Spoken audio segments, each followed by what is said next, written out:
beautiful people. How are you today? Welcome back. I know, welcome back. In my last video about social services, I mentioned that I was going to spill a little bit of the tea in my next video. So this is the next video, and this video we are going to be studying. So I have my notepad and my pen. So you can get yours to draft out questions. If you have any questions, please do not hesitate. English, please.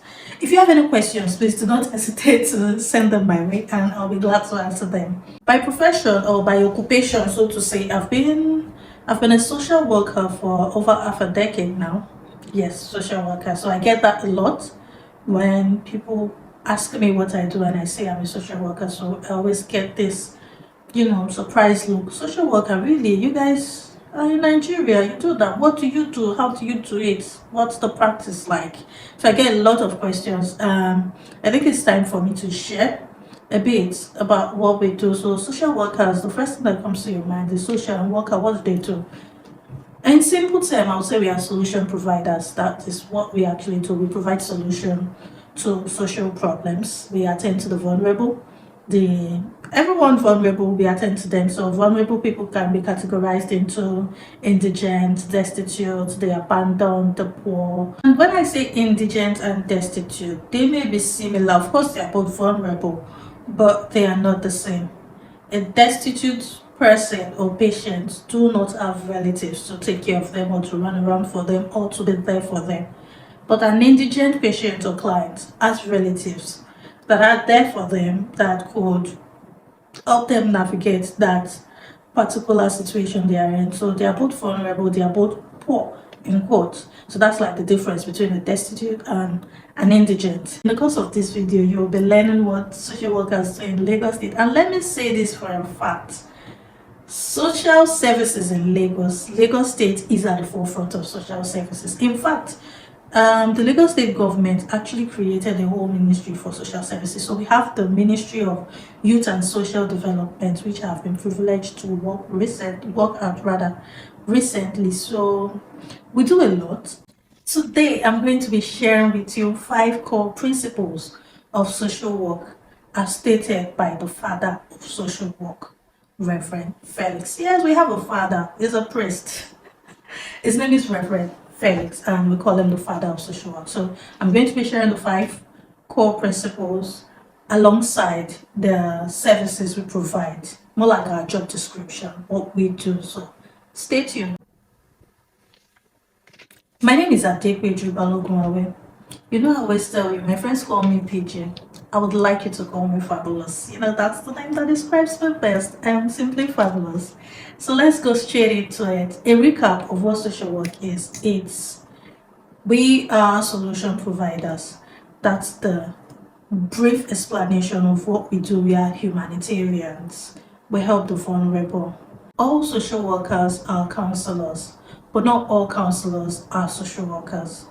That is why part of our services, number one service we provide is what we call adherence counseling. So adherence counseling is basically counseling people. For number one, we have categories of people who are living with HIV and AIDS. So people who do not know their status yet and have come for a test, we counsel them. After the test, we counsel them. So before the test, you know what to expect. After the test, we guide you through. If the result is positive, we guide you through how you can live with it conveniently without transmitting it to other people. So number one is adherence counseling. Number two, we do social investigation.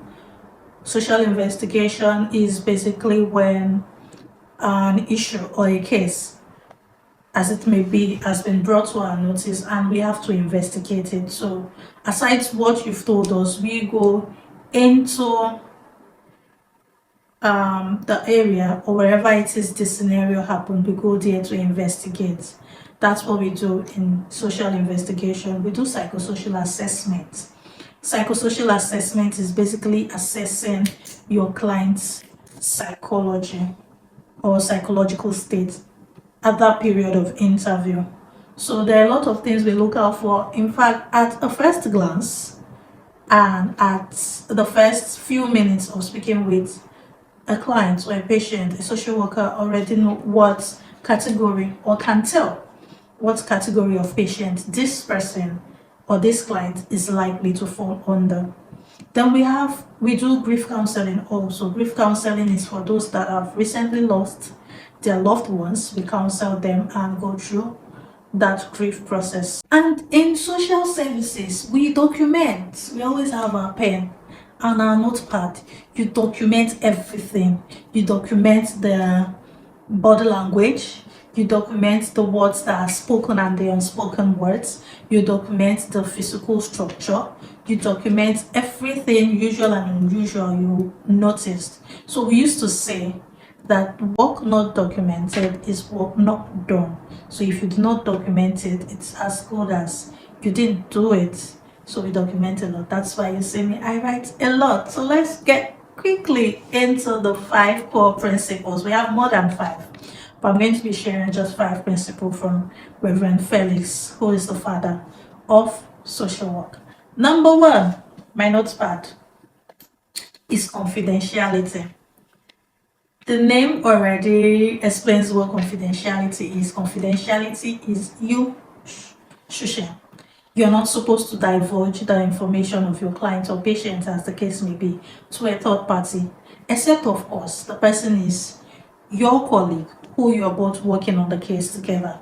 So in social services or as a social worker, you are a case manager to a particular case. So we can have 10, 15 cases in a day or in a week.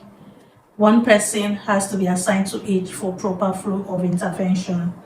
So as a case manager, you're not expected to divulge the information of your client to a third party, except of course the person is working with you on the case. So number 1 core principle of social services is confidentiality. Number 2 is individualism. I like this one very much.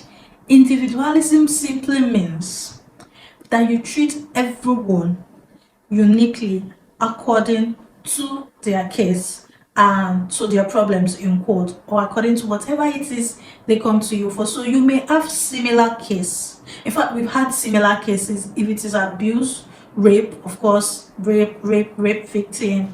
If it is physical abuse, emotional abuse, whatever, if it is a road traffic accident victim, RTA, whatever the case may be, you may have duplicity of cases. We are humans, it happens. But individualism tells you that you treat everyone individually. You do not say, because I have handled this case this way sometimes last week, that I'm going to handle it the same way. People are unique in nature, and so are our social issues. So the peculiarity of the person you're attending to will determine how you're going to attend to them. So individualism is the second core principle of social services. Number 3 is controlled emotional involvement, what I like to call empathy. You should be able to control your emotional involvement with your clients or your patients, as the case may be. That is where empathy comes in. And there's a difference between empathy and sympathy. You know, sympathy is when they tell you, when a client tells you what happened, like, hey, this happened to you, only you, this life is unfair to you, hey, yeah, you could even start crying with them. That's sympathy. You do not need that. What you need is empathy, and empathy simply means that you more like immerse yourself, try to picture yourself into what is happening to your clients, more like put yourself in their shoes, imagine their state of mind. That way you can think the way they are thinking and provide adequate solution, or as the case may be, recommendation to them on how to navigate that social issue. So you empathize with your clients, you do not sympathize. Then the 4th principle is what we call client self-determination. So client self-determination simply means that you let or you believe that your clients, in whatever vulnerable state they might be, can actually make decisions for themselves. So your job is to counsel. And one key thing I have learned over the years, what experience has taught me, is in social services, you do not advise. I know a lot of people will not agree with me on this, but as a social worker, I do not advise. what I do is I recommend possible scenarios for you, possible course of actions. I give you recommendations, A or B or C. It is still left for you as a client or as my patient to make that decision for yourself. So if I say, oh, if this scenario pans out, goes out like this, how will you do it? The client will have to self-determine by themselves what and how they want to do it. To you, it may not be the best.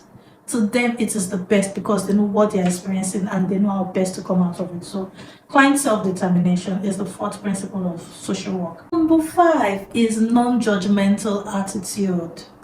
As a social worker, you do not judge. That is why it looks as if even in the midst of the chaos and the social issues, we are somewhat seen as calm. We use persuasive words. We do not judge you and say, oh, look at you. What were you wearing for you to have been assaulted? Why were you walking at night? It might have been rather the way you spoke. It might have been, oh, you were not looking. That was why you were hit by a one-way traffic bike or car.